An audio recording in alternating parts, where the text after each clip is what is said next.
Well, guys, I got my new piston sleeve and connecting rod in from Horizon Hobby today, or yesterday actually. And I'm trying to start it to get this a few tanks of fuel through this because I have a whole gallon of premix already mixed up and it's going to go to waste if I don't use it. So I'm going to go ahead and use it to break this engine in again, even though I am getting the nitro engine here in a few more days. I'm having trouble. What happened is my flywheel has moved. And on the backs of these flywheels, it's critical they don't move, because if you can see right here, there's a little mark. Let me turn the light on. There's a little mark, or not a mark, but a, hold on, focus.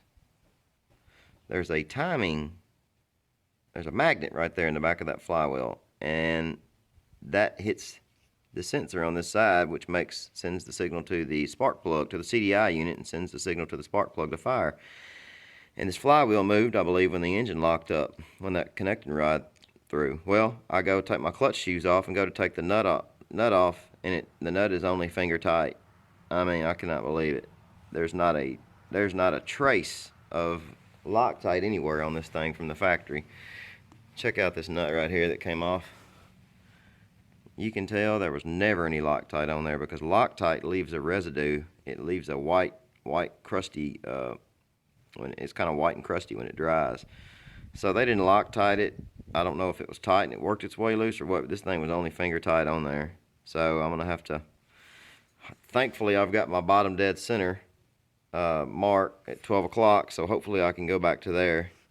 I know it's not right. I knew it wasn't before I even fired it up, but I figured I would try it anyways. I had suspicion it had moved because I had this marked at bottom dead center, and as you can see there's my 12 o'clock position. I spin it around to the back. You can see the piston is not at bottom dead center. It's still got room to go down. Let's see.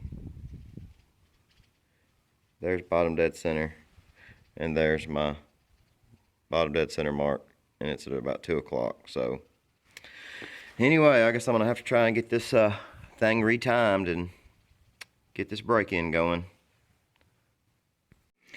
There's actually a flat milled on this shaft, the crankshaft, but I don't know if you can see it or not.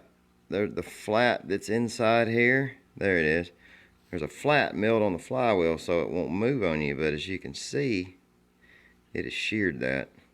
It's twisted anyway. This is just an aluminum flywheel, so it's not going to hold up to much pressure. See it right there? You can see on the very end right here, on the very far end, it's still got part of the flat, but right behind it, it's sheared. It just sheared it right off. So I'm going to try and line this thing back up where it was. Hopefully I can get it close enough to where I can adjust this sensor back and forth to get the timing back right. But tell you what, it's just been one thing after another with this engine. Round 2. Here we go again.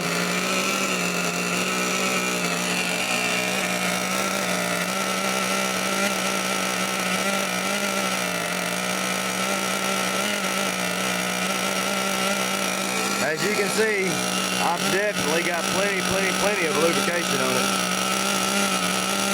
It's only been running maybe an eighth of a tank, and it's already got that much coming out. So I hope this time goes better. I don't know. I don't have high hopes, but we'll see, I guess.